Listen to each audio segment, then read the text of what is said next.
Welcome to Zombie Strains, the podcast that watches all the zombie movies. Today, we have our first super spy. Well, he's not one of ours. We gave up that kind of kindergarten stuff ages ago. With a sassy partner. No, it couldn't possibly be that you overestimated the effects of your charms on the young lady. And Sheriff Lobo as the zombie master, El Supremo. Did you hear that, Ramirez? That's funny. Why don't you laugh? That's enough. It's a very important zombie affair on The Man from U.N.C.L.E. You know, I've seen people act like that in pictures. What do they call them? Zombies or something? Zombie. What's a zombie? Just what is a zombie? Well, a zombie, there's, Mr. Bill, there's... The living dead. They are the living dead. Getting the zombies. He's a zombie.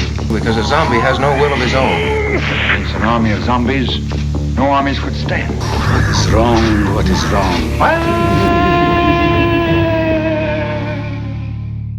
Hey, everybody. I'm John. I'm Andy. And I'm Brad. Andy, you got what you've been waiting for episodes. You got voodoo drums back. I know. It was so exciting. It's been a long time. Yes. I'm just saying. You thought you wouldn't miss them. And it was then when like they came coming back, home. Yes. Yeah, exactly. Wow, this is quite an interesting one. Folks, today we are not watching a movie. We're watching an episode of the 1960s TV show The Man from U.N.C.L.E. entitled A Very Important Zombie Affair. Wow, there's so much to get into this. This thing is crazy. So before we get there, anybody have any good movie or zombie movie stuff? I have been reading a Clive Barker novel called Cabal. Okay. One of his early works. Have you read that one, John? I haven't. It's got a protagonist who I think meets most of our standards for being a zombie in it. So I'm not loving it. I do like Clive Barker a whole ton. This isn't one of my favorites, but it's got a little zombie action in there, I think. All right. You got anything, Producer Brad? I've just been preparing our next season and looking into a lot of Spanish and Italian zombie films coming our way. Yeah, I'm going to have to work on my Italian. It's going to be interesting. And some Canadian ones, too. I can speak Canadian. Yeah. It's a process to learn how to speak Canadian. So I have an interesting upcoming one, and in a month or so, I will watch this and review it for you. At the State Theater in Ann Arbor, Michigan, which is one of our cool little theaters. So the University of Michigan has a Korean Arts Society, and they often bring Korean films to the university, and they often show them at the State Theater or the Michigan Theater. So on April 18th, I think a couple people we know, including friend of the show Matt and friend of the show Aaron, are going to go see My Daughter is a Zombie, which is a Korean film from last year. It's a comedy. I know nothing about it, but I will be watching it, and I will bring you a review once I do that. You know, I'm looking forward to the first Korean zombie movie we watch. It might be a couple decades from now. Yes. But they have a different spin on zombies than the West does. So yeah. So anyway, I'm very curious about this movie. That film is about 600 movies from where we are now, just says. All right. We're to put it in coming right up on perspective. it. Yeah, don't hit the brakes. Keep going. You got to keep going. So, Producer Brad, tell everybody about the television show The Man from U.N.C.L.E. The Man from U.N.C.L.E. was originally developed in 1963 by TV producer Norman Felton and Ian Fleming, creator of James Bond. Oh, interesting. Together, they created the show's concept and the name Napoleon Solo. The working title of the show was Ian Fleming Solo. This wasn't a new character name for Fleming. In his 1961 book Goldfinger, there's a mobster named Mr. Solo, and Mr. Solo is also a character in the 1964 film Goldfinger. Oh, all right. The James Bond producers weren't happy that Fleming was working on another spy project, so he was pressured to stop. That's so funny because, like today, you would hire the guy who did the last spy project to do your new spy project, and nobody would bat an eye, right? Well, it kind of tells you the power these guys had back then. Yeah, yeah. I think they were paying Fleming a lot of money, and they wanted to keep him locked up. Gotcha. Sam Rolfe, creator of the hit TV show Have Gun Will Travel, was brought in to partner with Felton. Rolfe created the show's name and wrote the pilot episode, The Vulcan Affair. The series premiered on NBC on September 22nd, 1964, and its first season, The Man from U.N.C.L.E., was the 71st highest rated show on TV, 2 spots behind The Flintstones. Oh, the Flintstones. The series moved up the rankings in season 2, making it into the top 20, landing at number 13. I have a question. Yeah. Is the premise of the show that U.N.C.L.E. is a non-national spy organization? Isn't Dave McCallum's character supposed to be Russian? He's got a Russian name, but he sounds British. From what I've read, and Andy, I know you watched a lot of these, Waverly, their head, is a regional head, which implies there are other regions. Yeah, his character's name, well, we'll get into it in a second, but I was surprised. Anyway, carry on. I don't know about you, but as a kid, I felt like I was kind of cool because I could say Ilya Kuryakin. I could speak Russian. Before the series ended, there were a total of 4 seasons and 105 episodes. We watched The Very Important Zombie Affair, the 15th episode from the 2nd season. It was written by Boris Ingster. Ingster was born in Riga, part of the Russian Empire. He moved to the U.S. in the 1930s and directed his first film, Stranger on the Third Floor, in 1940. This film is cited as one of the first, if not the first, film noir. Oh, interesting. In the 1950s, he wrote and produced TV shows like Wagon Train, The Roaring Twenties, and 77 Sunset Strip. David Alexander directed The Very Important Zombie Affair. Alexander was an experienced TV director. He directed 68 episodes of The Real McCoys, 12 episodes of Petticoat Junction, 10 episodes of My Favorite Martian, and 2 episodes of Star Trek. He also directed The Munsters. Well, I couldn't list all the stuff he did. He did a lot. I know. And I know we have Star Trek fans, so the episodes he directed were Plato's Stepchild and The Way to Eden. Nice. Okay. His last directing credit is an episode of Quincy M.D. in 1978. Oh, Quincy. All these are bringing, we're starting slowly, like the late careers of these people are starting to gel with my childhood. I remember watching Quincy with the family. Yes. I made a point of putting that credit in there because I remember in a past episode you mentioned Quincy. Yes. Yep. Now, Jerry Goldsmith wrote the theme to The Man from U.N.C.L.E. I missed it. I didn't see the credit, but I'm like, well, yeah, Jerry's the king, right? Each season, the theme was rearranged by different composers to match the tonal changes in the storytelling.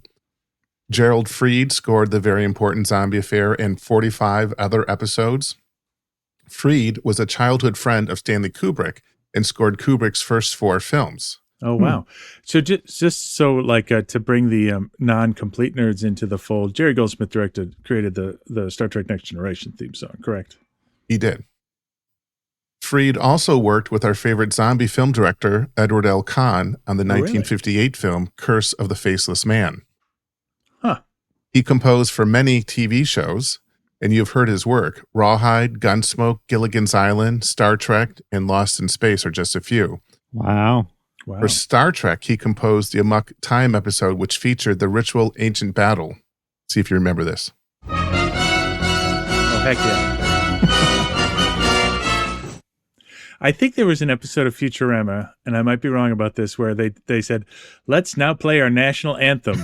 And it was that song. You are correct. This was used in Futurama and The Cable Guy, and it was also referenced in Star Trek Into Darkness. Yes.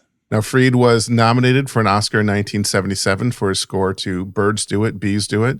He was also nominated for 5 Emmys. In 1977, he won an Emmy with Quincy Jones for the miniseries Roots. All right. All right, on to the cast. Robert Vaughn played Napoleon Solo. He had a long career in TV and film. His first 5 years were all small roles. Then in 1959, he was nominated for an Oscar for Best Supporting Actor for the film The Young Philadelphians. In 1960, he was one of the Magnificent Seven. Oh, was he? Interesting. He only had like 4 or 5 lines, but he was one of the 7. In addition to The Man from U.N.C.L.E., I think most of our generation knows him from, 1980 film? Anyone? Uh-oh. Yeah. But I feel like I should know this. Roger Corman's Battle Beyond the Stars. Oh, my gosh. That was Corman's Star Wars influence film. That's right. So hear me out on this, okay? Like, it's not an exact match, but when I was watching Robert Vaughn in this, I'm like, he's reminding me of somebody. So a young, skinny Robert Vaughn reminded me of a young, skinny Hugh Jackman. Just from like the face and the hair, they've both got that kind of long nose. I don't know. Maybe it's just me. I could sort of see it. Yeah. For me, it might be just you, but John, from our past, he kind of looks like our friend Will. He does look like our friend Will. Will, if you're out there, we think you're very handsome. More grist for the Zombie Strains lore wiki that I'm sure some fans out there are creating. Now, Vaughn was also in one of my favorite TV shows, Hustle, which aired on the BBC from 2004 to 2012. Have either of you seen that? No. I've seen like a couple episodes. I'm aware of it, but I was not like a... It's a show about con men, and they only go after greedy or immoral people.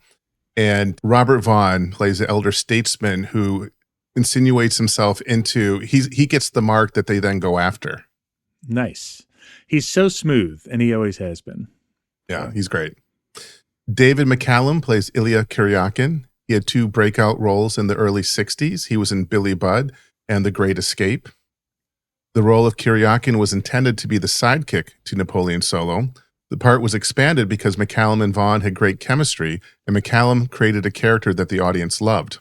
Can I tell you 2 things about David McCallum? Of course. One, I was talking to my uncle today, who is 77, and my Aunt Paula, he said when she was a teenager, she had the biggest crush on David McCallum, because this is 60 years ago. That's and great. when there was a moment in this episode, he was leaning against like the door frame, and those blue eyes were like staring at you out from under his brows. And I'm like, I can see that. Like, yeah, absolutely. But the other one is I made my wife come down, and I'm like, look, do you recognize who that is? Because my wife, there's people like us that are nerds and we get into all this minutia and remembers actors' names and stuff. And then there's other people, we'll call them normal, who just watch TV shows to relax. And my wife is one of those people. Anyway, she's watched every episode of NCIS. And for a decade, I think, later in his career, Dave McCallum played the old British medical examiner in NCIS. So, and she's like, oh, I can see it. He played Ducky Mallard from 2003 until about 2023 when he died, somewhere in there. That's right. We should try and have one of these normal people on the podcast sometime, guys. Sorry, I interrupted you on Dave. I stole your David McCallum thunder, producer. That's all right. That's right. Leo G. Carroll played Alexander Waverly. He was a British actor who appeared in 6 Alfred Hitchcock films. He played the professor, the spy chief in North by Northwest, and you can kind of see why he was cast. It's a similar role. Yeah. Claude Akins played El Supremo. Akins was a longtime character actor, but Gen X knows him best as Sheriff Lobo. Rodolfo Acosta played Captain Ramirez. In World War II, he was in naval intelligence. After the war, his acting career started, and throughout his career, he played mostly villains in Westerns. Oh. Linda Gay Scott played Susie, the damsel in distress. Her famous roles were as Moth, the Riddler's henchman on the Batman TV show, and Arlette, the robot prostitute in the 1973 film Westworld. Huh. Those are your facts for this film.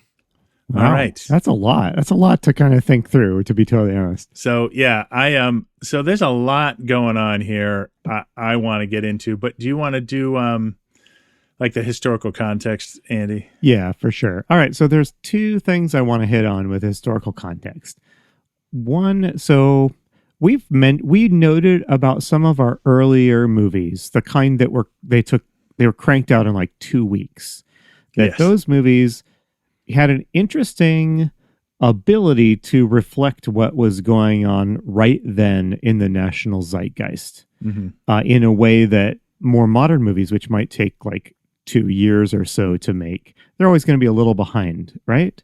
Yeah. And so I feel like with TV shows like this, you do get a little bit more of that sense of like ripped from the headlines, if that makes sense. Absolutely. Today more than ever, like famously South Park, like literally they'll finish an episode like the day before they release it, and it'll be about something that happened 2 weeks ago or something, and certainly Star Trek, like you think about all those episodes during the civil rights movement, there were episodes on race and things in the Star Trek context. So yeah, absolutely.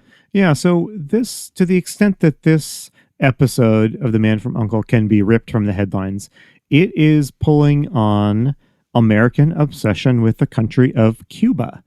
Yes. I think it is very hard for us now to look back and understand exactly how much Cuba weighed on American public thought and discourse in the 60s. correct me if I get these dates wrong, but basically every year there was some sort of existential crisis related to Cuba happening in the 60s. So in 61, we have the Bay of Pigs. Is that right? Yeah, 61 was the Bay of Pigs. 62 is the Cuban Missile Crisis. Yep. 63 is JFK's assassination, which, and many conspiracy theories then and all the way since have tied Cuba to that assassination. In 64, the Warren Commission releases its results publicly, and they kind of clear Cuba from being directly involved in the assassination. Not that that stops the conspiracy theorists. And then this episode came out in 1965, I think. So we've got 4 years of this existential terror emanating from this little island nation, not very far at all from the United States. So El Supremo in this episode is a clear reference to Castro. Castro had a lot of nicknames, but he was sometimes called El Comandante by his people in his regime. And more generally, at this point, the U.S. had been sort of interfering in Central and South American politics for many, many years. And the story that the U.S. told itself about these interventions is the same story that this episode presents, that the U.S. is supporting freedom-loving factions and working against tyrannical ones. Right. Now, this was not usually a historically accurate description of what was happening.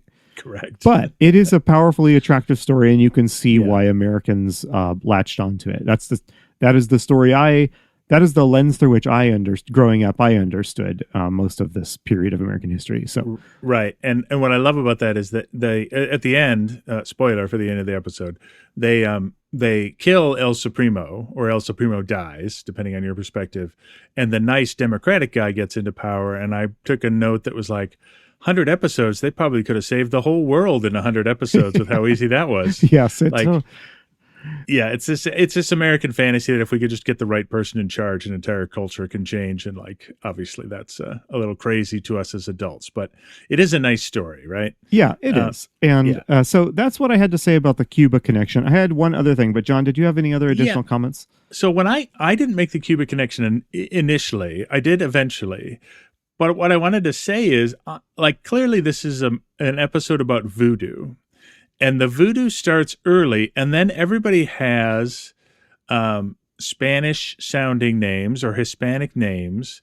And they're talking about El Supremo as if he's like a dictator in a banana republic. And in fact, I'd sort of challenge you a little bit. Like, I think he is supposed to be Castro, but Castro would never wear this gaudy outfit, right? That looks more like somebody like Noriega from Panama with the giant golden shoulder pads and stuff. Not that had occurred yet, but you know what I mean? Like, it's culturally insensitive in the sense that they're essentially mashing up South America, Cuba, and Haiti into one place. Yes. You know, and throwing all those things together in an unnamed Caribbean island. So no, that's a great point. And as you have noted, we have an interesting return to Haiti here after quite a while in this zombie podcast of being away from Haiti. So the other thing I wanted to touch on is just talk a little bit about the history of sort of the spy spoof genre.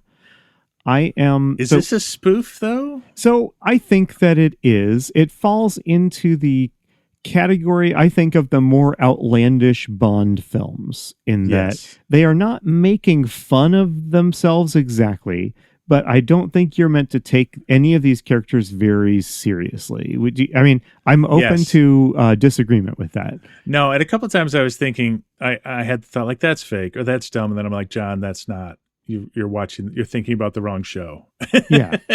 Like at one point a trash can explodes that was supposed to kill them and like not even the glass next to it shatters. And I'm like, well, that's fake. And then I'm like, John, you're thinking the wrong way about this. Well, we're going to get to it. But I mean, this episode opens with one of its best gags, which is like, I don't even want to get into it. But I think it opens up with a gag that, to me, not having watched a lot of other episodes of this show, it certainly read to me like I was supposed to be having fun with this and not really sitting on the seat of my. From what I read, the first season was more serious, and then as the series progressed, they added more humor and or more tongue-in-cheek aspects to it. Yeah, and it's like at the time of like right after this Batman comes out, I think it was it was a very sort of spoofy, corny time in American television. Yeah. The other thing that jumped out at me about it, I said to somebody, I was telling somebody I was watching this and they hadn't heard of it. And I said, oh, well, to explain it briefly, Austin Powers is a spoof of James Bond, but it's also a spoof of The Man from U.N.C.L.E. Oh, you know, like it's yeah. so there's some of that energy here for sure. So the 1960s are basically the golden age of spy stories. Yes. So, and this is just a small sampling of the spy shows and movies that were out. This is the decade of James Bond, The Saint, Mission Impossible. So pause right there. Yeah. Last episode, I said that's the one with Peter Graves, right? Or Robert Graves. It wasn't Robert Graves. It was Peter Graves. But no, I was thinking of Mission Impossible. So anyway, carry on. Yeah, exactly. And I would throw like The Prisoner into the spy genre. Yes. The Prisoner was such a brilliant one because it was a spoof of the spy genre, but a serious one. Yes. Yeah. Yeah. What a fascinating show. But so in the spy stories of Sarah, they emphasize these really masculine heroes, often aided by gadgets and technology. Yeah. And, part of, we could probably spend a long time diving into what the appeal of the genre at this point in history was. But, I might suggest that the Cold War was this complex, difficult, morally difficult to navigate situation. And these, it was comforting to see the fate of the free world put in the hands of these super competent men who could solve the problem. That said, I think the anytime you get a genre like tackled so with so much energy and so much seriousness, you are going to produce like parody and humor takes on it. I think it's just a natural thing. So but we have been telling, by the 60s, we had been telling spy stories with elements of humor in them for a long time already. Right. If I were to say, so I looked up what the first satirical spy novel was. And I picked out one I think is the most convincing. What might you guess is the first satirical spy novel? Either of you guys have? No, I don't have any idea. All right. The one that gets my vote came out in 1908. Does that ring any bells? Is G.K. Chesterton's The Man Who Was Thursday?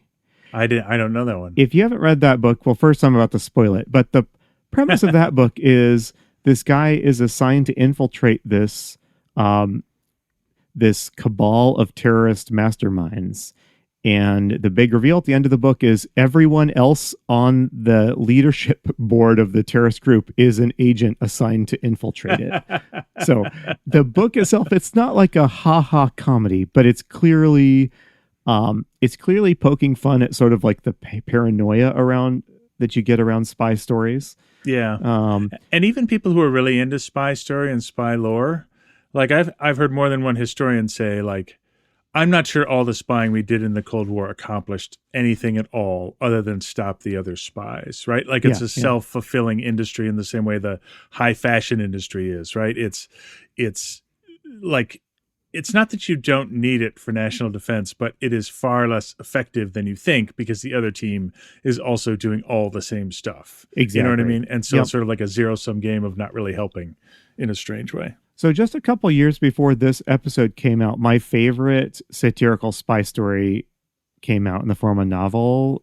John, have you read Graham Greene's Our Man in Havana? I have. That is a delightful novel. Yes. It is set in Cuba, right on the brink of the revolution. Yep. And that is a novel that mocks like kind of the bureaucracy of the intelligence machinery. Kind of is poking fun at the way that paranoid governments kind of make their own worst fears come true. And it has its secret agent is like this middle-aged dope, basically. Yeah, who owns a vacuum store. Yeah. So anyway, by the time we get into the 60s, we've got a lot of campy spy stuff going on. We've got Get Smart. And if you remember, Get Smart had these classic bits like the shoe phone. Yes. And I think it had the zone of silence. Do you remember that? I do remember the zone of silence. Yes. Was it a cone of silence? Cone of silence. Sorry. Yeah. And the point was like kind of making fun of this tech, which like never worked the way it was supposed to.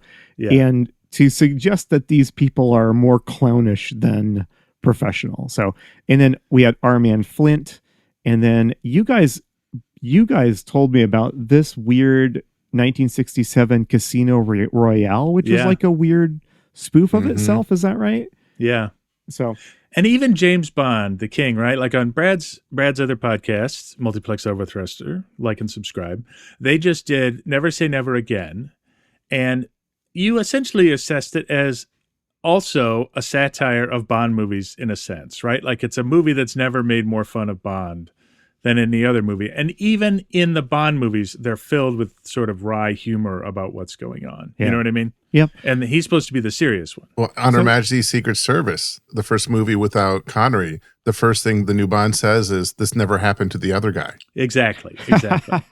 Yeah. So I guess just to sum up, in the 60s, we have so much spy stuff going on. You can tell a deadly serious spy story. One of my favorite spy novels is John le Carré's Spy Who Came In From a Cold, which is bleak and brutal. And then you can also have all of these wild, shoe phones and other just glorious spy mayhem at the same time. And it's all landing. It all works. So yes, I can enjoy this, and I can enjoy Tinker Tailor Soldier Spy, right? Exactly, which are just exact opposites of the spectrum, and they're both Andy, I just want to add to your list Spy versus Spy from Mad Magazine. Oh my God, yes, Spy totally. I loved Spy versus Spy. It's perfect, yeah. So because their battle was so entirely pointless, right, and never ending, that it was just that was the humor of it. So, all right, that's my awesome. Historical stuff. Thanks for kind of bearing with me as I went through all that. No, I loved it. So I'll give you the quick summary of the plot of this episode. Again, it's called The Very Important Zombie Affair. So our heroes, can we just call them? Well, I want to say Napoleon Solo, but I don't want to say I don't know how to say the Russian guy's name. How do you say it, Brett? Say it again. Kuryakin. Okay, so we've got Napoleon Solo and his sidekick Kuryakin, and Napoleon Solo, by the way, is such a good name for a spy. It's such a good name. In any case, so they arrive at an airport and they're supposed to meet a contact, and there's a little bit of shenanigans that I'll let you get into when we get to that scene, Andy. But what our heroes have been charged with this time is to save a sort of freedom fighter from an unnamed Caribbean country.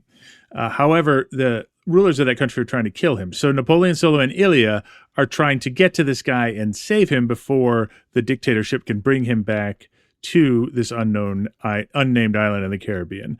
They, of course, don't succeed. Being a serial, like our heroes have to get their butts kicked in the beginning because they're no good. And then he gets captured, but not before he gets turned into a zombie.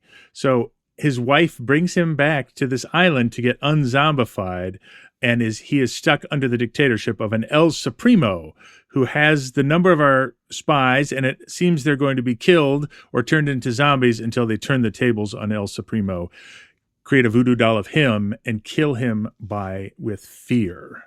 How the tables turn. Yes. Is that good enough? That's perfect. So, hey, John, going through this episode, we're not going to go beat by beat through the plot from beginning to end the way that we have done in the past. I'm going to summarize sort of each act of this episode, and then I'm going to pause and we're going to chat about anything that struck us in particular from that section, and then move on. So, let me talk about the prologue, which a lot of stuff happens as prologue. They really packed it in there.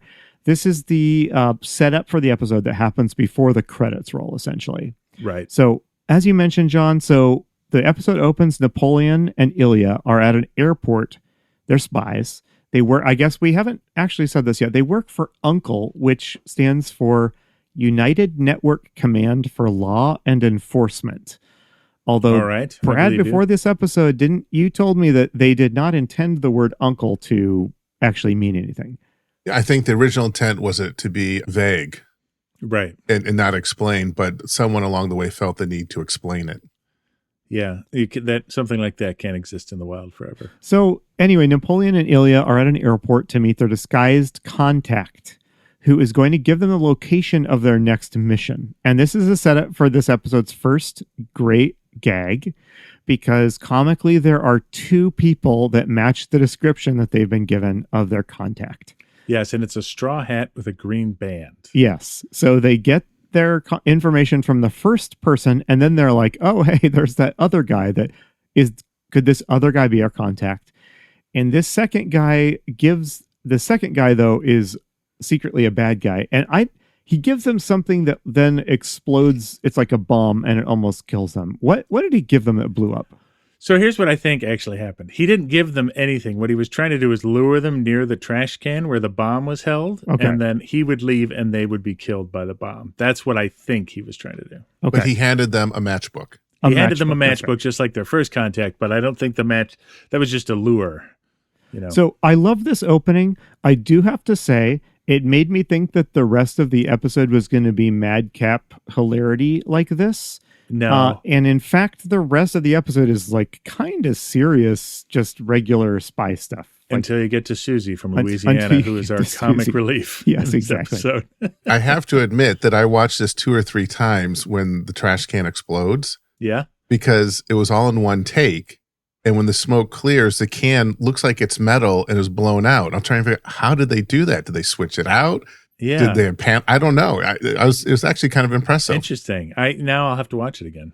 It is always great when filmmakers, this is just a passing gag. You're supposed to chuckle at it and move on. But it's neat to hear that that real craftsmanship went into making it work, that's just kind of fun to hear. And I always love manual labor, the doors in the original Star Trek. Those are just 2 grips, like opening the doors and closing them again. And everybody walks toward them with the absolute confidence that they're automatic and stuff. So, yes. All right. So anyway, having escaped that, our 2 heroes race to the location of their mission, which is a hotel room. Right. On the way, they get into a car chase with some bad guys. And John, the question I'm going to ask you is, what were the cars involved? Oh, I didn't look it up. I was so concerned with something else.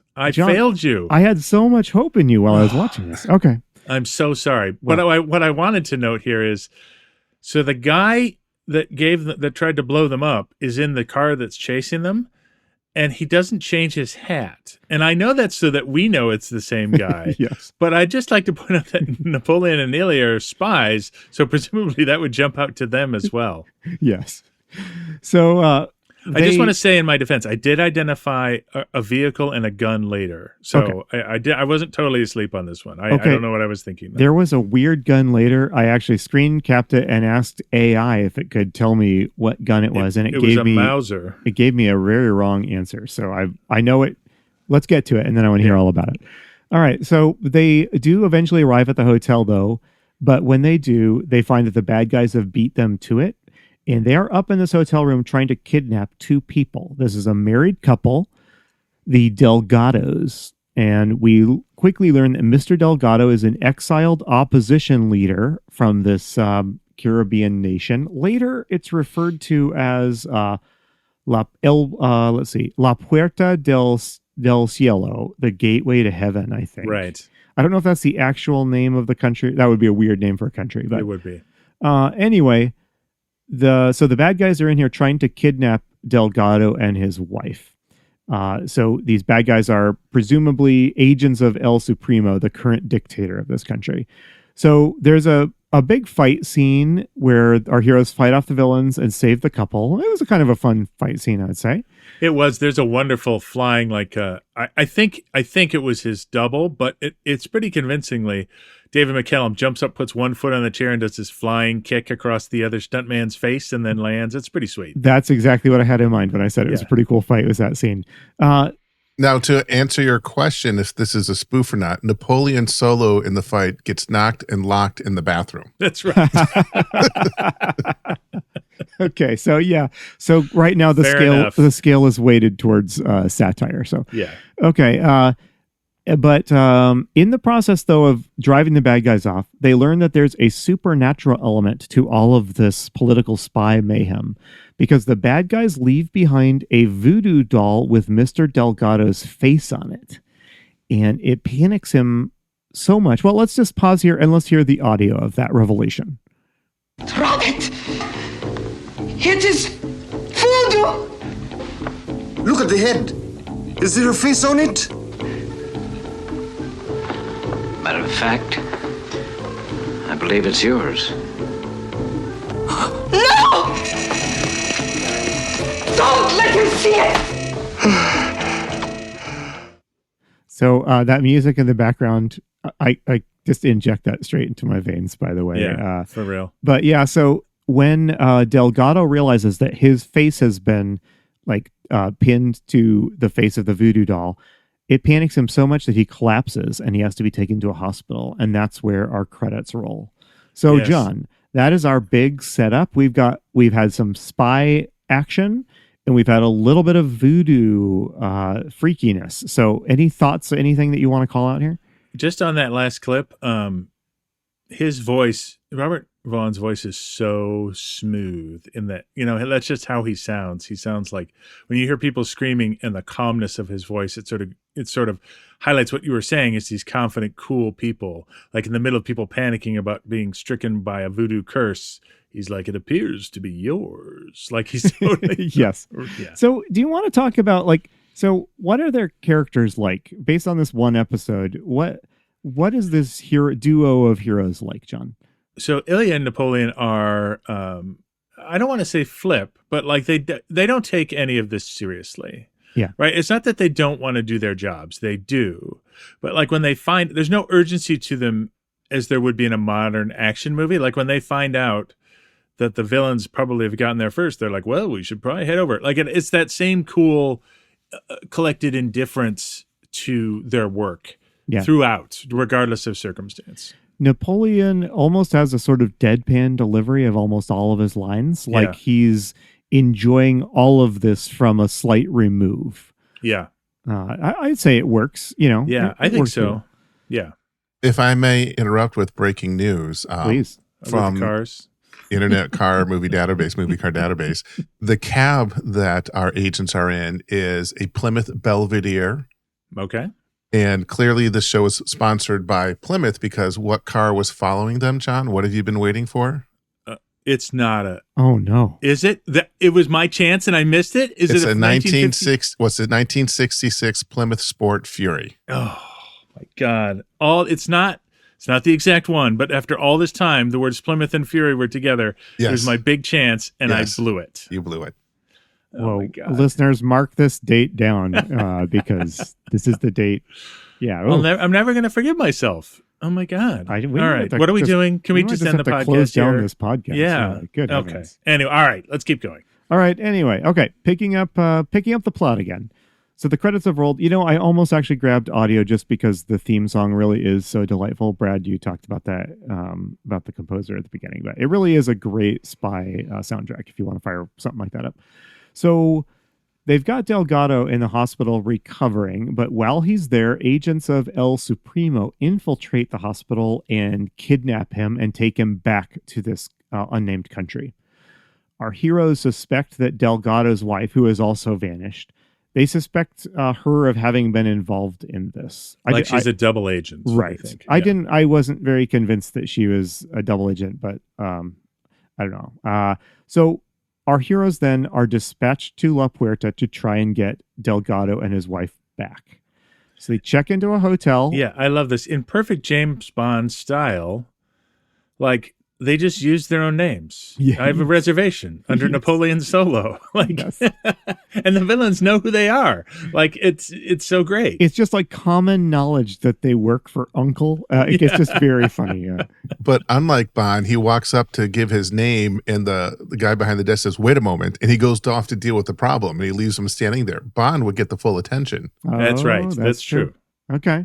So upon arrival, a couple important things happen. First, they discover they were going to meet with a local contact here, but they discover that he's been murdered. They find his dead body in the closet of their room.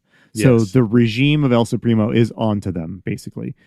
And secondly, in the course of this part of the episode, they meet basically the other three main characters of this story. And I'm going to go through them. John, interject if you want to say anything about these people. First person they meet is Susie, who is... I don't know. She's the comic relief. She's intended to be a big personality, Southern belle. She's from Louisiana, and she's just supposed to play it huge, and she does. And I have to admit, it was funny at times. Yes, I agree. This is another putting something on the end of the scale towards satire, I think. Yes. Susie is a local hairstylist who desperately wants... And manicurist who wants to escape from this country, but her comical escape attempts keep getting foiled. In fact, they meet her being pulled out of a big steamer trunk. So she didn't even get out of the hotel before she was caught. So she's this kind of, I don't know, I don't like using all these adjectives, but she's just kind of like ditzy, slightly airheaded, I think, is the way it might have, the way we might have described her character. Yes. But she means well. Another character we meet is Ramirez, who is, I can't really, it's one of our two villains in this episode. He's Captain Ramirez. Captain Ramirez. He's a captain in El Supremo's regime. We recognize him as he was the fake contact at the beginning of the episode, wearing the hat with the green stripe. And he has been tasked by El Supremo basically with sort of keeping tabs on Napoleon and Ilya while they're in the country, and if necessary, dealing with them. And it's so great. He's just like when they so they walk into their hotel room. There's a basket of fruit, and it basically says your contact is dead in the closet because we've caught him. And then Ramirez comes in and he's totally frank with them. I kind of was enjoying look. We know you're spies. Look, you know I'm a villain. Like let's not muck about. Let's just do it. I agree. That was an enjoyable element of this. Yeah, that just everyone knows the game that they're playing, and they recognize the other players. So yeah, the more we talk about this, the more the fact that it's a spoof that went over my head is becoming more and more embarrassing. This and the Plymouth Fury thing, I don't know. No more TV. I don't know. We might have to, this is brutal, listeners. This is brutal. But okay, the third person we meet, because Napoleon and Ilya are taken to meet El Supremo himself, who is this megalomaniacal dictator of the country. Yes. John, tell us about El Supremo. Has a very larger than life presence on the screen. So what do we get here? He's dressed like you crossed a matador with Liberace. In fact, he might be wearing a matador costume, actually. It's white. It's got like culottes, and it's got these big golden shoulder pads, and it's white with like this gold inlay. And there's, of course, a wonderful moment where there's a painting in his own office of himself, and he's standing under the painting in the exact pose that he is painted in. It's a great shot. Yeah, it is. And so the only problem is Claude Akins is not Hispanic, and they just put a lot of bronzer on him. He's sort of like his first two lines he tries to do with a sort of vaguely Hispanic accent. They're a complete failure, and he just goes back to being Claude Akins after a very brief attempt. Yes. But yes, he's clearly like a caricature of the ruler who endures no insubordination. He's in complete control, and he's completely confident in the fact that he runs this place. Yes, exactly. There was that great clip way at the beginning of the show where he orders one of his subordinates to laugh, but not too much. But okay. So the key stuff though from this part of the episode is before they can meet El Supremo. This was the most tortured part of the script, I think. Ramirez decides that before they can meet El Supremo, they have to be made presentable. So he takes them to a local barbershop where Susie works. Yes. So they're getting their haircut, or comically, Ilya... It's in the hotel. Oh, okay, right. They're getting their haircut. Ilya is comically refusing to get his haircut. I don't know if that's like a running joke in the show or what. But we do see the suspicious scene in which Susie kind of carefully hands Ramirez two mysterious envelopes at the end of the scene. Yes. So we don't know what that is now, but we're going to find out soon. Then they're taken to see El Supremo. We have that great scene with El Supremo chewing the scenery, and El Supremo basically orders them out of the country. Right. So the next day, they're on the way to the airport to leave. Ramirez is driving them. But our heroes have sabotaged the car. And so a little miniature bomb goes off. It blows out the tire or something. It's triggered by Ilya's watch. And he uses this watch to trigger various explosions and stuff throughout the show. And I wonder, is that like always his gadget, or does he have different gadgets in different episodes? I don't know. Every time, there weren't very many gadgets in this episode, but every time there was one, I was like, I want more gadgets. Yes. But it is kind of funny because they're like a foot and a half behind Ramirez in the backseat of the car, and they're like, hey, did you manage to plant the bomb in the car? So anyway, the needs of they had to tell us, the audience, what was going on. Anyway, because of that, they missed their flight, and so for better or for worse, they are stuck in this country. So yes. John, that's the wrap on that part of the episode. And next there's one great bit here where Robert Vaughn's Napoleon gives a lighter to Captain Ramirez, and Captain Ramirez's word is going to blow up in his face as revenge for the bomb. Yes. So when it doesn't, he's very relaxed, and of course it has a microphone in it. So when he takes it to be with the Supreme Leader, they can hear what the Supreme Leader is saying. Of course, the Supreme Leader is too smart, and he immediately smashes it. But yeah, that was a fun bit. So, all right, moving on. So this next part of the episode is where the voodoo and the zombie stuff comes in. Yeah. So, so far, I'll never say no to watching a good old, piece of 1960s TV. But that said, I was wondering when we were going to get to the zombie. Yeah. We get to it here. So we get, like you just said, John, we get our spy gadget moment here because our heroes try to sneak a cigarette lighter with a bug in it into El Supremo's office, but El Supremo quickly realizes it. Back at the hotel, Napoleon and Ilya meet up again with Susie, the hairstylist, and they promise that they're going to help get her out of the country. Now, I didn't exactly understand what happened next, but I think to meet up with another local contact, they go to a nightclub. Yes. Their contact is there. We learn at the end of the scene, after a long scene of a scantily clad woman dancing around, we learn that this is their contact, is in disguise as a dancing girl.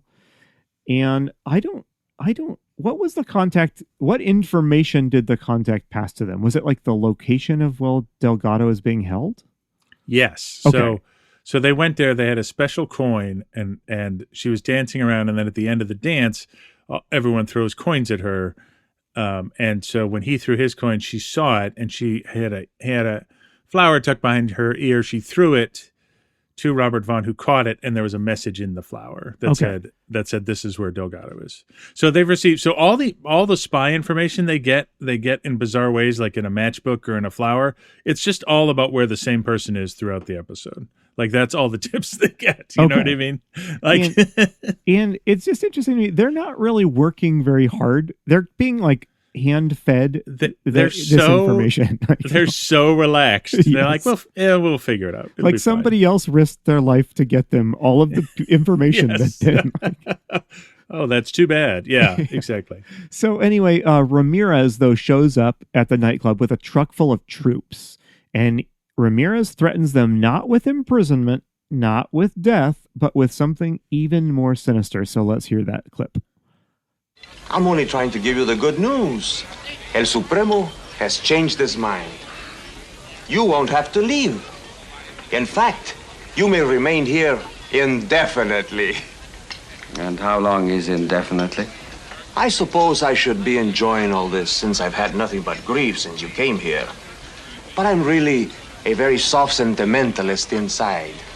And I have nothing but pity for you, as I would for any creature who is doomed to spend the rest of his days as a zombie. Dun, dun, dun. So I'm grinning. That's a great villainous monologue. That's great. Yes, I loved it. So a couple things here. So we have now the word zombie has been uttered. Yes. And so now let's talk a little bit about what's going on in the mechanics, what they mean by zombie in this episode. So we learn quickly, I don't remember exactly how, but I put this in my notes, so I somehow absorbed this info.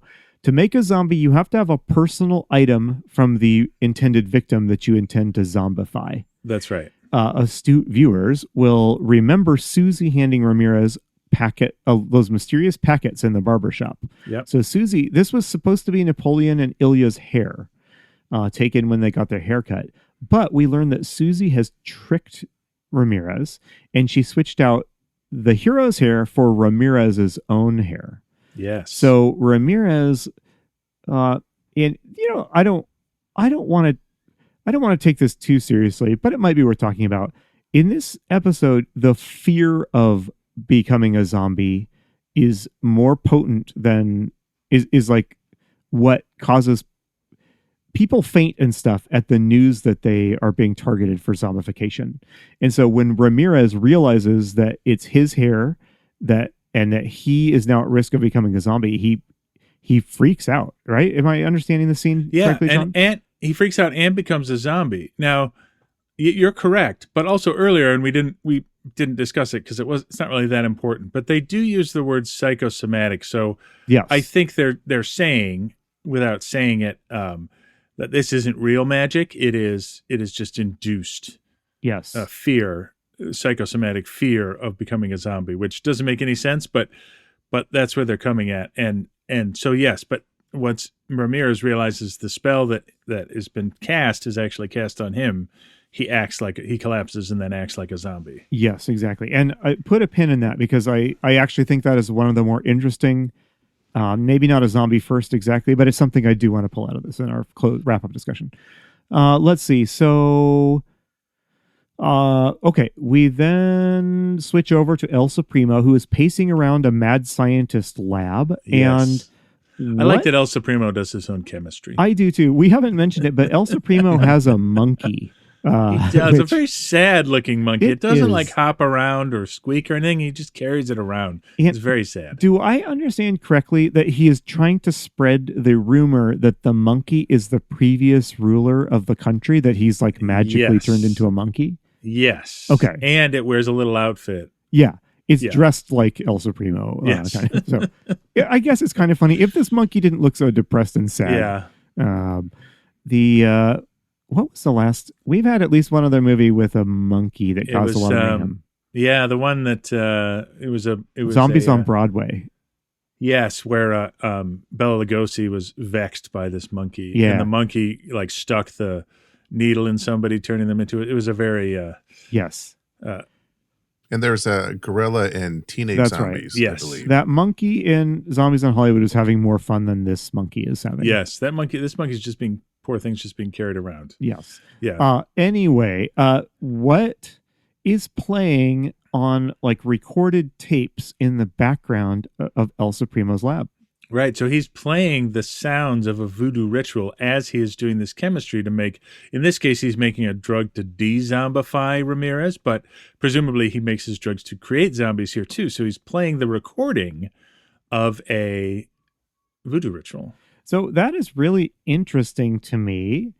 And I know that this episode doesn't really need us to think about this, but I do think it is an interesting question to ask. Would a recording, if zombie voodoo drums are an important element of zombification rituals, which many of our movies have done, would it be enough to play a tape recording of voodoo drums? Because this is so many of our movies have tried to thread the needle between like, is this a supernatural thing or is this just a scientific thing? Right. So I don't know. I thought that was interesting. I don't know what to take away from it exactly, but I liked it. So it feels like there's science and chemistry involved, but also that it's psychosomatic, but also is there maybe magic? They don't really commit to anything. I mean, I think by showing him in a lab doing it, they're committing to a more technical scientific explanation. I think they are too. Yes, yeah. For sure. All right. So believe it or not, we're getting to the end of the episode here. So El Supremo sends Ramirez, who is back, on a sort of final mission to deal with our heroes for good. Yes. So he sends Ramirez to go and recruit a zombie or a voodoo priestess named Mama Lou. Yeah. And Mama Lou has the power to unzombify you once you're a zombie. So meanwhile, our heroes are making their way towards the place where Delgado is being held. It's near a cemetery. And there's kind of a big action scene here. I think we can skip through. I don't think they know about Mama Lou. Do they know about Mama Lou? They do. So Delgado's wife knows that she can de-zombify him if she takes him to Mama Lou, and that's why they go. Mama Lou is the island expert. Yeah. She's the one who taught El Supremo everything he knows. So there's a couple interesting things here. So the weird gun you mentioned is a Mauser. Okay. Yep. And by weird gun, it's the pistol with like a rifle butt stock or whatever, right? So anyway, three things about the Mauser. I'm sorry. I didn't even have to look these up because I'm a weirdo. So it was a German gun, right? Manufactured, but then communist China basically stole the design and started to manufacture it. And what was unique, it was called a broom handle Mauser because it had that, it was a pistol, but it also had a machine clip, and then you could fix a stock onto it and treat it like a rifle at the same time. So a lot of communist countries had them, even decades after the Germans stopped using it. Interesting. All right. Item 2 is the favorite weapon of my 80s comic book spy hero, John Sable Freelance. And 3, it is the basis of Han Solo's gun in Star Wars. Is it really? Yes. Wow. Okay. There you go. By the way, Solo. Yes, Solo, there you go. Maybe influenced by this name. Yep. Do you have a cork board in the back with a lot of photos and threads? And it all centers on the Mauser. Yes. So in any case. So that's great, actually. And to redeem my car self a little bit, I did note that they drive around in a Jeep at this point, and it's just a Willys Jeep. Okay. Like from the Second World War. So I'm sorry about the first thing, but I did get that. So everybody at this point is heading towards Mama Lu. Right. The heroes are going there with the Delgados to get Delgado, who's been zombified, brought out of his state. The villains are going there because Ramirez tries to recruit Mama Lu to poison the heroes. Right. This is kind of a weird plan, like, just to be totally honest here, but it is what it is.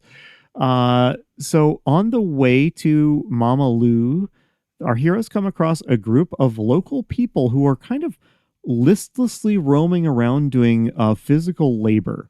And they try to talk to one of them and have this exchange. What's he afraid of? We might give them something to eat. I've never seen a hungrier looking lot. They are not hungry, senor. They are zombies. Zombies? Now you know what happens to those who dare to oppose El Supremo. Go quick, he's calling the soldiers. Thanks. Is there anything we can do for you? What can you do for the dead? So I have a bunch of stuff here, but why don't you go first? Well, I was going to call out that we have a talking zombie, which is not our first, but some intelligence, but no free will. Yeah, so this is maybe the most terrifying kind of zombie to be, which is you are a zombie in a zombie state. Your physical body is utterly controlled by the zombie master, and you are fully aware, which is a terrible fate, right? Yes. This evokes all the way back to the beginning of our podcast, White Zombie, where zombies are being put to use as slaves and laborers. In this case, they say this is what happens to people who defy El Supremo. He turns you into a zombie. So this is like a collection of former, executives or politicians who've been turned into zombies. Yes. So what else you got for this, John? The other thing I want to say is, Brad, there's two uses of the word zombie in case, you're planning any sort of reconfiguration of the theme for season 3. And it's been pretty sparse on the ground. We have not heard the word zombie uttered a lot this season so far. So it's interesting that in the mainstream show we're watching, they use zombie, but in these European and low budget films, they're branching out and using other terms or not describing it so antiquated like a zombie. This whole episode is interesting because they're just leaning into all of the zombie tropes. But we left those behind 15, 20 years ago from a film context, but they use them here like they're still current and completely understandable, but they probably are. Isn't there like a zombie episode of the Brady Bunch too? Or somebody gets cursed? There's a voodoo with Vincent Price. Yeah. So I think this was still in the air in a way that the cheap movies we've been watching have moved on from it, but in sort of popular culture and TV, like Haitian voodoo zombies that get ascribed to other cultures all the time inappropriately are just sort of like them as well as a vampire or Frankenstein's monster, Yeah, I had the same notes here. I mean, I think those original voodoo zombies landed with such cultural impact. Yes. That if you are a real aficionado like we are seeing tons of movies that are really pushing the boundaries of what a zombie is in interesting ways, and we are watching the zombie evolve. But if you're just Joe average TV watcher, you're not watching all these weird low budget zombie movies that are changing the definition of a zombie. when someone says zombie, you think of Bela Lugosi in White Zombie or one of those other early films, right? Yeah, exactly.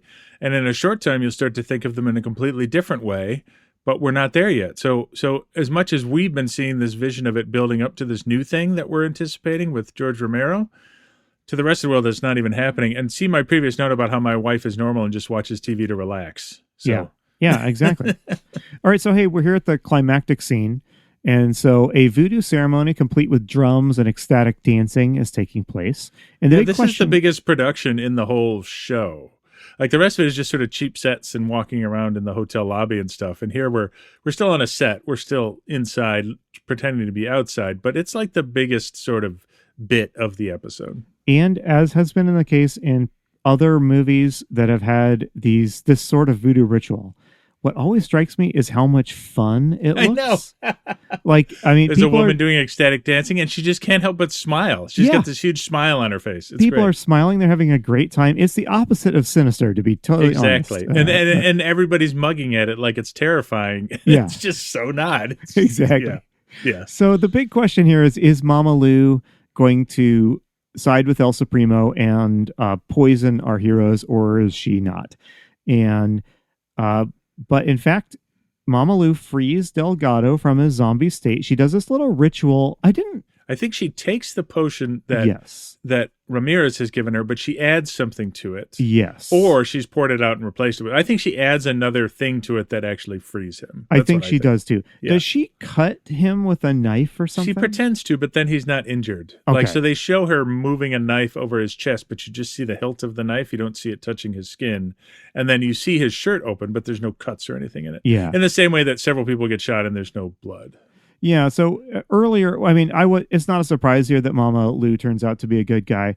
Earlier, she was lamenting to someone that, like, she raised El Supremo, and she says, quote, I mean, she raised him to be a good person, but, quote, he turned it all to evil purpose. So I think she's getting her kind of revenge on El Supremo here, because when it comes time to give the poison to the heroes, it doesn't zombify them. No. They drink it. It has no effect. In fact, Napoleon jokes around a little bit about, it tastes good, so you should try some of this, which is kind of funny. So yeah, and what it sets up here, which I like, and we saw this actually in The Ritual, not our greatest film, but that there's good, that voodoo is sort of neutral in the same way any other sort of magic or religion is, and that there are good practitioners who are the normal practitioners of voodoo, like Mama Lou, and then there's those who take it and turn it to evil and use it in evil ways to achieve their ends. You know what I mean? Exactly. Yep. Yeah. So the scene culminates when Mama Lou presents our heroes with a voodoo doll. And this one has whose face on it, John? El Supremo. So El Supremo shows up at this point. Am I correct about that? He comes onto the scene? He has another half dozen soldiers. So far as we know, by the way, El Supremo has like a squad of soldiers. So those have all been killed, so he's brought the other half of his army. The population of this island nation is 7 people, and then plus El Supremo and like 3 soldiers. Yeah, so that's how he's able to maintain it. Yes. Yeah, I mean, with those numbers, I guess it makes a little more sense. But yes. So El Supremo shows up, and he tries to capture him, and they're like, aha, El Supremo, we've got a voodoo doll with your face on it. But it is weird. It is weird to say this, but this episode of this random TV show in the 1960s has introduced an interesting new twist to this whole business, which is that El Supremo laughs at the heroes and says, your voodoo doll won't work on me because you don't believe that it will work. That's right. In order for it to work, the practitioner who created the voodoo doll has to believe it has the power to do this stuff. And which so is quite a take. It is a great take. And so, but of course the rebuttal is Napoleon does not believe any of this is real. He thinks it's all psychosomatic induced stuff. But he says, I bet I know who did believe in this, and it was Mama Lou who actually made this voodoo doll.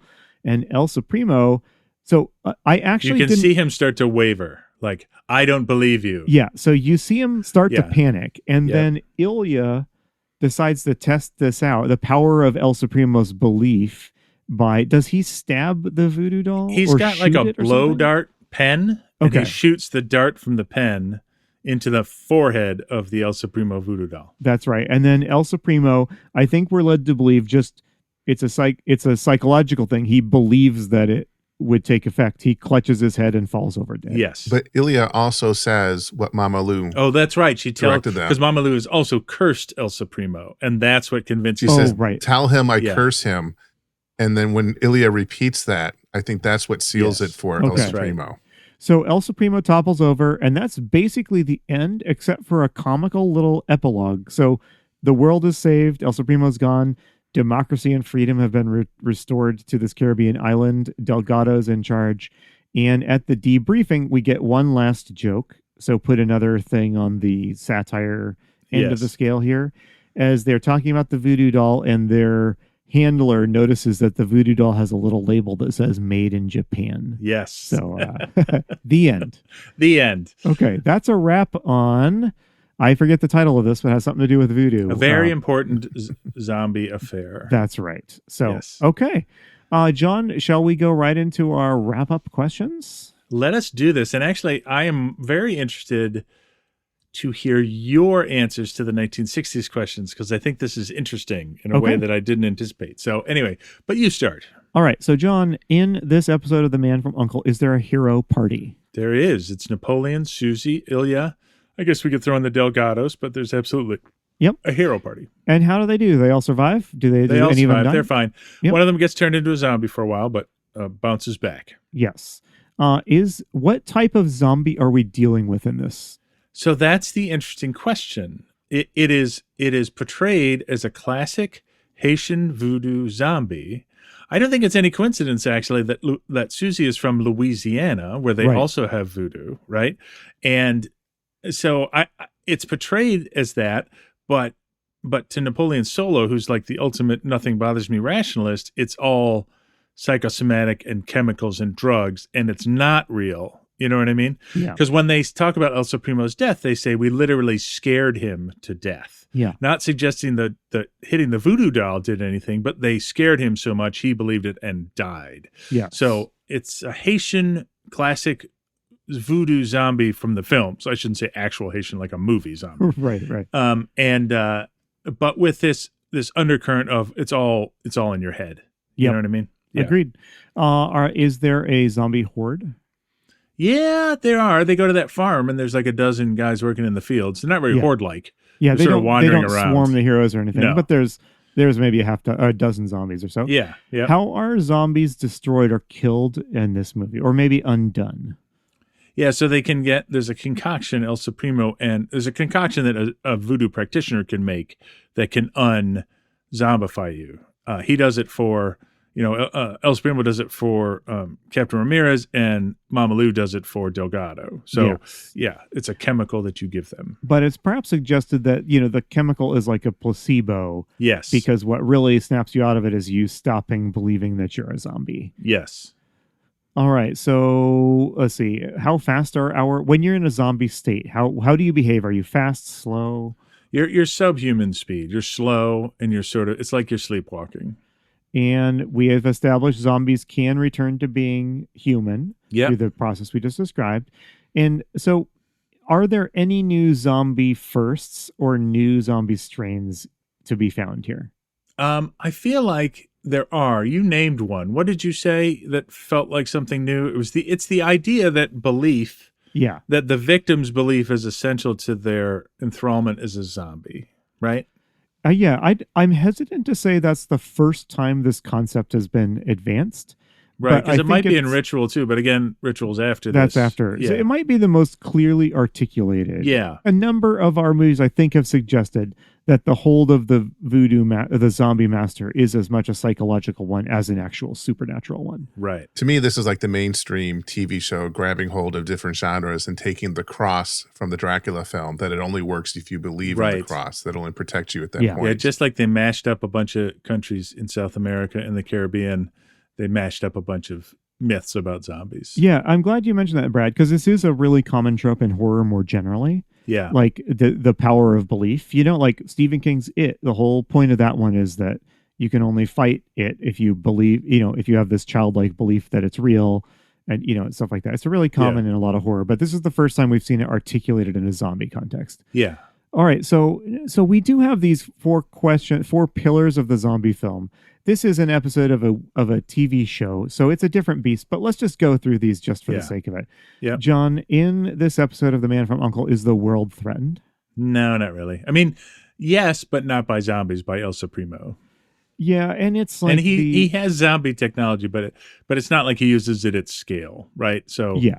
And I mean, I might say, just due to the genre, it's not a terribly convincing global threat, in the same way that every episode of Mission Impossible, these movies, the world is technically threatened, but you don't really buy it. Right. Is there contagion? Nope. Zombies are made specifically. Are there tough moral choices? Not really. Are there loved ones turning against you? No, because people don't turn against people in this. You become a zombie and then you just sort of become lame.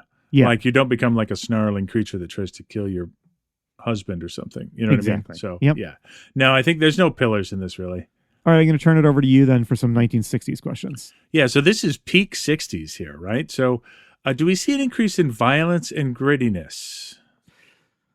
So, no, what's displayed on the screen is not pushing any boundaries. No. I do think that the connection to a real world oppressive regime brings a little bit of like sort of thrilling friction to the story. Yes. I don't think this film is saying anything about like the Cuban crisis or the Cold War. I don't think it's saying anything deep or anything, but I don't know. I think like it's reflecting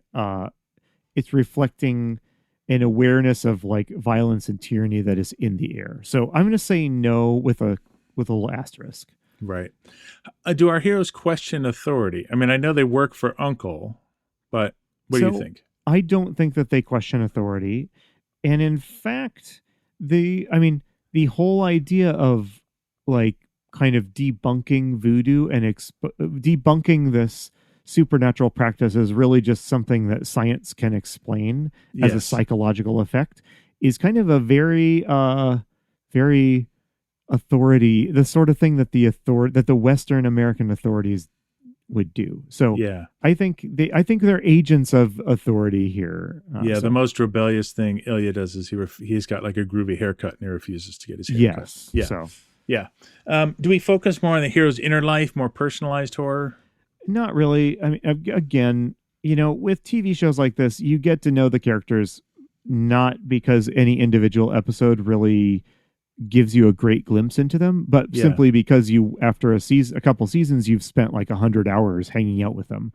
Yeah. In watching one episode of this, I had no real sense of what makes these people tick, beyond the fact that Napoleon has a pretty scientific modern worldview. So I don't think that they're really, for the locals of this nation, the people being threatened with zombification, this is, I guess, a very personal horror. Like it is their personal fears being made true. Yeah. But that's kind of a stretch, I think, compared to what we meant with this question. Yeah, and I'm going to sort of group together the last questions because I think we're finding out is like my pillars. A lot of this is not serious enough to have these things in it, right? Exactly. So is there a looming sense of apocalypse, increased crime, social chaos, horrors without solutions, a lack of clear villains? No, and again, it's in genre, and this is a TV show. Yeah. There is when the villain is defeated, that solves all of the problems, right? The zombies are no more, and freedom and democracy has returned, as far as we can tell, to the Caribbean. It's the definition of like a clear villain to defeat, and in that sense, very much part of this escapist genre.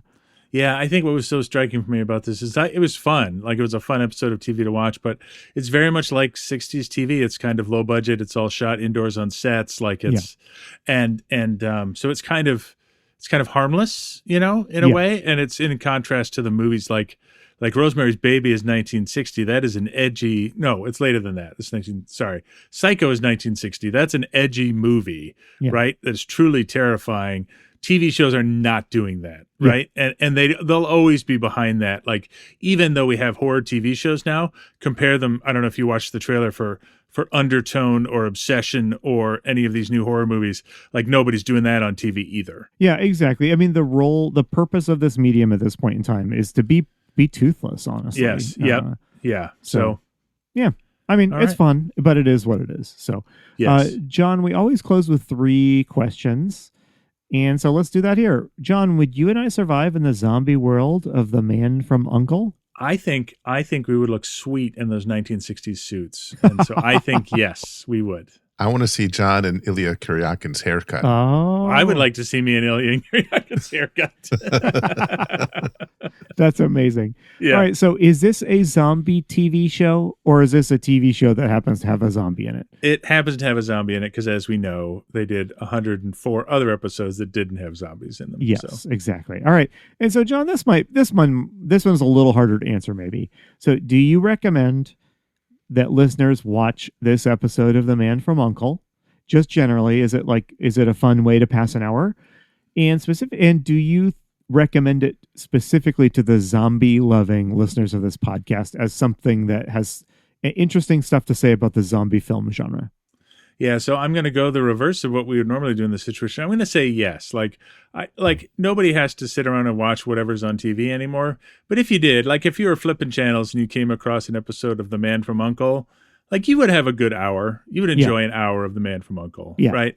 As far as zombie stuff, like Brad said, it's just throwing together tropes that it's grabbed from everywhere. Like, I think it's actually kind of cool, the bit with the necessity of belief. Me too. Yeah. But I don't know that beyond that I don't think it's essential for zombie fans. I think it's an interesting sort of summary of the zombie genre as it existed 15 years before this episode. That is a great way to think of it, as sort of like here's what the viewing public thinks of when they hear the word zombie. Yes. Sort of thing. So, yeah, exactly. Yeah. I was thinking while watching this, I enjoyed this episode. I don't think this is amazing TV. No. But how do you answer that about a TV show? I love Star Trek, but if you were to randomly pull up a few random Star Trek episodes, you could very well watch something horrifically bad. You could watch Spock's brain and be like, why does everybody like this? Yeah. So I think the answer there is, does what we've described sound like a fun sort of rhythm, have a fun rhythm for you? If so, check out the show. And I might check out a few more episodes of the show just on my own. But, it's kind of fun. And it's got the same sort of production values as Star Trek. They're low, they're simple. Yeah. Okay. All right. Well, it's now time for the scariest part of the episode. That's when producer Brad reveals to me and John what zombie movie we will be watching next. Dun, dun, dun. Well, first of all, I think each episode from now on, we're going to count down until Night of the Living Dead. All right. So we have 6 movies to watch. 6. Assuming we don't find something unexpected before we reach Night of the Living Dead. And who do you mean when you say we there, producer Brad? Well, if you guys find something I missed, let me know. Okay. We'll add it to the list. Yeah. I also want to say at the top of the show, I didn't mention that this episode aired on New Year's Eve of 1965. Oh, wow. So to put it in the context of when we watched it, of all the other movies we've watched. Okay. Which is 3 days before the premiere of our next film, which was January 2nd of 1966. And this film was strongly recommended by Darren Smith, the host of the podcast, The Undead Symphony. Whoa. So I will play you a bit of the trailer. This coach is bound for a terrifying destination.